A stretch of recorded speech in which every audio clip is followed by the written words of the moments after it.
Hi friends! Welcome back sa aking channel. Ako po si Via, 59 years old na. At gusto kong ibahagi sa inyo ang mga bagay na natutunan ko sa buhay. Baka may mapulot kayong inspirasyon sa mga naging karanasan ko. So dyan lang kayo at magkwentuhan tayo.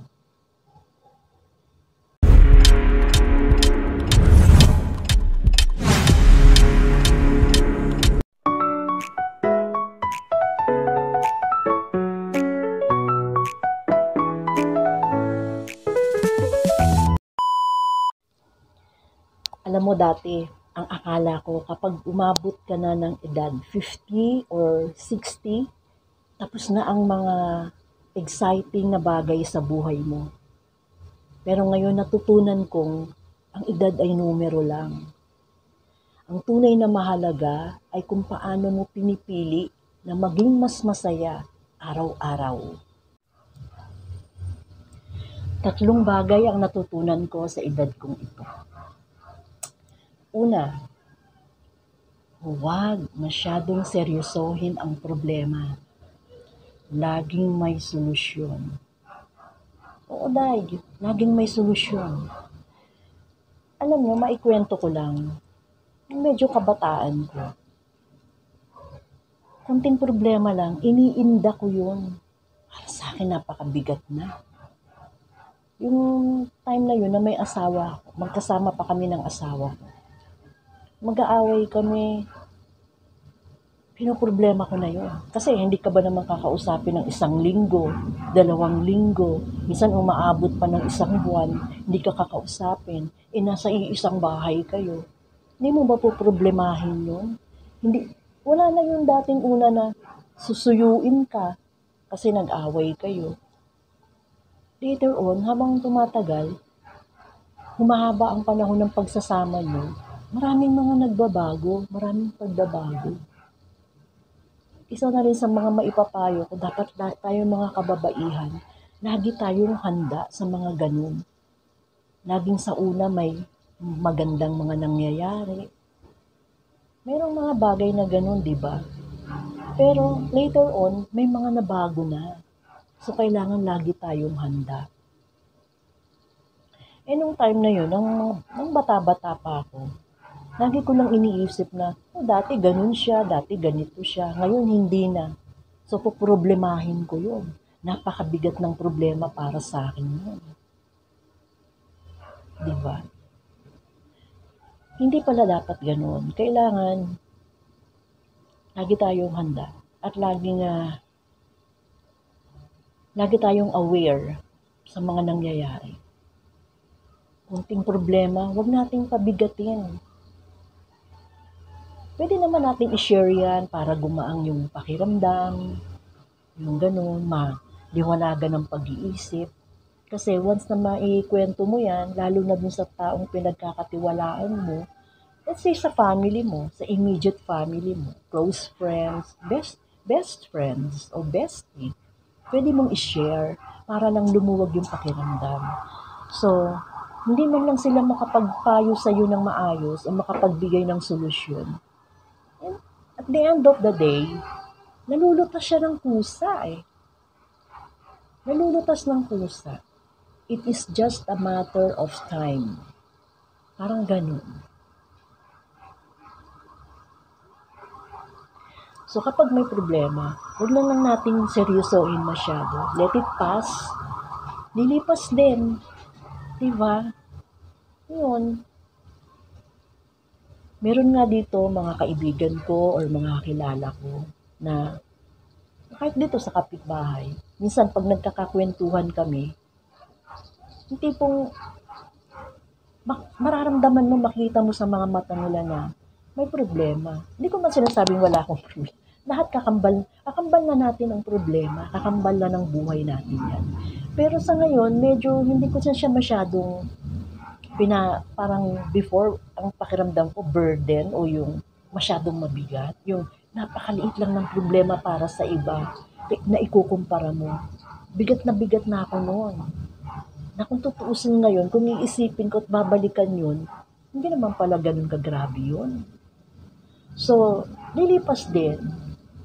At saka samahan natin lagi pa ng sumbong tayo kay Lord kasi siya yung gumagawa ng ng paraan para malutas lang ng kusa. Para ka bang anak na nagsusumbong sa tatay at humihingi ka ng gabay. Ganon. So yung mga problema na yan, kakambal na natin kahit hari, presidente, pinakamayaman, pinakamaganda, pinakagwapo. Nakakaroon ng problema dahil, di ba? Alam naman natin yan. Sabihin nga lang natin na, pero yung problema niya, hindi kasing kagaya at kasing bigat ng problema ko. Oo, ganun talaga. Kanya-kanya yan eh. Hindi ka bibigyan ni Lord ng problema na hindi mo kaya. Kanya-kanya yan. Yung iba binibigyan ng mabigat, tawagin na natin pagsubok, pero malalampasan niya yun later on. Ganun. Ako, pag nagkakaroon ako ng problema, tawagin na nating problema, di ba? Ang ginagawa ko lang is, magpipray lang ako, at saka iisipin ko na matatapos din to. Sige lang, sabi nga ng sister ko, sige lang. Atak lang ng atak. Diba? Tira lang ng tira. Sige, problema, sige, attack. Problem attack. Pero hindi mo mamamalayan. Pagkalipas ng ilang araw, gumagaang na yung pakiramdam mo. Although ang problema nandun pa rin. Pero masusolusyonan yan habang lumilipas ang panahon, ang araw, ang panahon. Ganun lang. Manalig lang tayo. Diba? Lagi lang natin siyang isentro sa buhay natin. Siya yung gagawa para masolusyonan ng lahat ng mga bagay-bagay na nakakabigat sa atin. Diba sabi nga, kayong mga nabibigatan, ibigay nyo sa akin at ako ang bahala. Hindi ako nagpapakasanto pero isa yan sa pagka nagkakaedad ka na, pumapasok na yan sa utak mo eh. Maiisip mo na eh at masasabi mo rin. So gusto ko lang i-share sa mga kabataan natin, yung mga katulad kong may edad na at this age, na i-share sa mga kabataan. Kasi, para ma-aware sila at hindi sila maging magkamali na katulad ng mga pagkakamali na naranasan ko. Yun. Parang siguro sa mga naging problema ko, sa mga pagkakamali ko, na naging alalay si Lord, so gusto ko rin i-share sa mga kabataan. Kayong mga kabataan na hindi kayo nakikinig sa mga magulang ninyo, darating ang time na magiging magulang rin kayo at yung mga anak nyo lumalaki, magkakaproblema din kayo sa mga anak nyo. So lahat ng mga magulang na nagbibigay sa inyo, mga magulang nyo na nagbibigay sa inyo ng advice o payo, dapat lagi nyo yung isa-isip at itanim sa utak para, hindi kayo mapaligaw-ligaw ng landas. Kasi ipapasa nyo rin yan sa mga anak nyo eh, di ba? Habang lumalaki yung mga anak nyo at nakakaintindi na, ipapasa nyo rin yan sa kanila. Bibigyan nyo sila ng mga advice, mga payo, kung paano nyo sila itutuwid hanggat maaari. Di ba? Ano lang yan eh, cycle, paulit-ulit, paikot-ikot lang. Ganun. Kaya, lagi kayong makikinig sa mga magulang nyo kasi one day, magiging magulang din kayo. At sa ating mga magulang, syempre naman, hindi tayo napapagod, di ba? Hindi tayo napapagod paalala sa ating mga anak na itong gawin, huwag mong gawin ito. Laging ganon, di ba? Kahit na minsan, dito nga sa Pilipinas kasi, kahit edad na, nakapisan pa rin ang mga anak sa magulang. Pati mga apo kasama na. Yun. So, doon nagkakaroon minsan ng mga tampuhan, mga hindi pagkakaintindihan. Yun. Nag-uumpisa doon. So, yung mga ganung bagay na pwede na mga ayusin hanggat maaari. Huwag nang palalakihin at huwag nang gawing mabigat na problema. Huwag masyadong seryosohin kasi kahit na problema pa yan, kung dinadaan mo sa, you know, medyo makakagaang sa'yo, yung problema, yung sarili na niyan, yung sariling problema na yun, ang magbibigay ng kalutasan eh. Hindi nyo ba napansin? Minsan isipin nyo na lang, bakit yung problema ko na yun eh nalutas na? Either hinanapan mo nga ng solusyon, pero may kasabay yun eh. Tignan nyo lang. Oo. Okay? So, ang pangalawa naman natin is pakahamahalin mo ang sarili mo. Tayong mga, yung ka-age ko, mahalin mo day ang sarili mo day.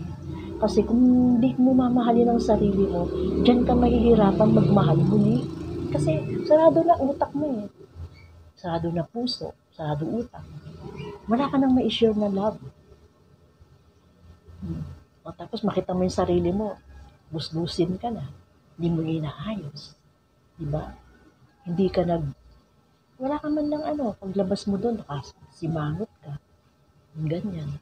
So, paano ka magkakaroon? Kahit man lang kakilala, paglabas mo, masarap sa pakiramdam yung may ngingiti sa'yo kasi nakangiti ka. Kasi di mo naman kilala. Ako minsan, pag lumalabas, alam nyo, may bibilihin lang ako sa palengke o kahit dyan sa tindahan, meron akong nakitang yung nakangiti siya, mapapangiti ka at mangingitian kayo. Although, hindi naman kayo magkakilala, di ba? So, mga ganun. Pakamahalin mo yung sarili mo para pwede ka rin magmahal ng iba. Kapag mahal mo sarili mo, masarap yung pakiramdam na ganun eh. Parang positive lahat. Positive.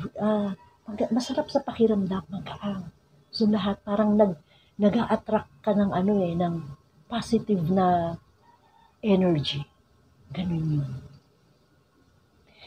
Okay, ang pangatlo, huwag kang matakot na magsimula ulit. Diba? Sabi nga ng matatanda, once na nadapa ka, bangon. Bangon ka. Once na nadapa. Kahit ano pang maging resulta yan, bumangon ka. Huwag kang matatakot na mag-umpisa ulit. Pag napagod, pahinga lang ang katapat niyan. Tapos, bakbakan uli. Ganun. Ganun lang. Para kang nag-recharge ng cellphone. Yung ganyan. Nag-recharge ka ng cellphone. Pagka full charge ka na, pwede mo na uling gamitin, di ba? Ganun lang ang buhay dahil. Paikot-ikot. Cycle. Paikot-ikot lang tayo. Ang buhay natin ay maiksi lang. So, wag nating sayangin sa mga walang kakwenta-kwentang bagay. Hindi naman ako sa nagmamagaling, pero ito yung mga bagay na natutunan ko sa edad kong ito. Okay? So, ayun, laban lang tayo. Laban sa buhay. Laban lang ng laban. Lagi ng kaalalay si Lord. Lagi lang samahan ng dasal, prayer. Isentro natin siya. Huwag natin isang tabi. Hindi po sumaya ka, nakakalimot ka na. Hindi ganun. Maging malungkot ka, maging masaya ka. Sa lahat ng oras, sama mo siya. Simpleng salamat. Be grateful in everything you have. Yun. Diba? Alam mo kung alam ko lang po nung bata-bata pa ako, na in-apply ko sa buhay ko. Di sana naging ganito buhay ko eh. Pero whatever it is, kung ano man meron ako o wala ngayon, is, ito yun, bigay sa akin. Kung meron mang mas magandang mangyayari sa mga darating na araw, higit kong ipagpapasalamat yun. At nagpapasalamat ako hanggang ngayon sa Diyos. Yan. Okay? So, ganun. Kayo ba, ano bang natutunan nyo sa buhay nyo ngayon?